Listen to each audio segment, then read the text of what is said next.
Okay, so welcome back. This is video number 3, and we're going to talk about how to start your Prezi presentation.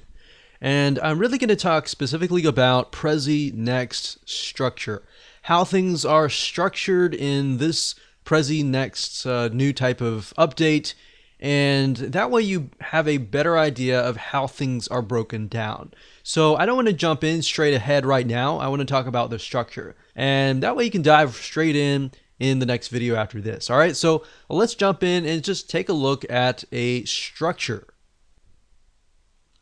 Okay, so let's jump right in. So the first thing you're going to see is, in this example, I just chose a random template.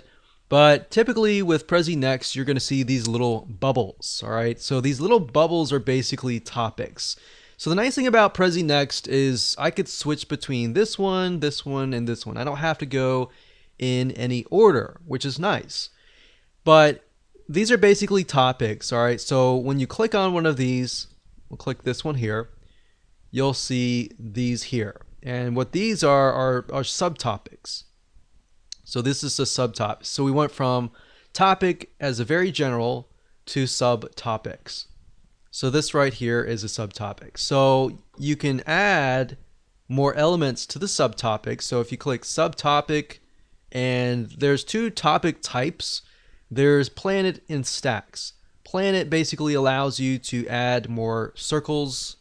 So we'll do that now. You can see that this was the 4th circle. So we had 1, 2, and 3, and 4. And of course, you can always stretch it out if you would like. But it always looks professional no matter what.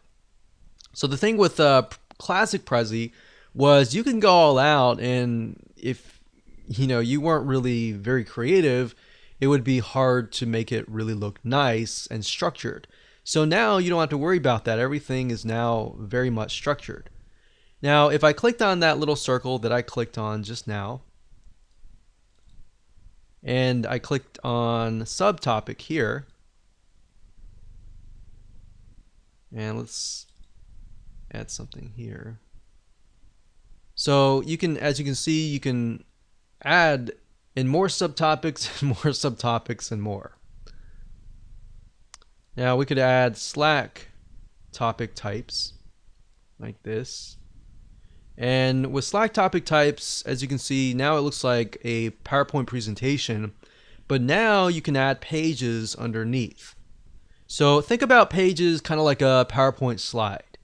So all they are is really just different elements, different ways to kind of showcase what you're trying to teach, what you're trying to present. So just to recap, we've got topics at the top, subtopics below that, and you can do as many subtopics, and then you can also do pages as well. So as long as you understand kind of how that is structured, then getting creative and making your presentation look really nice is actually a breeze.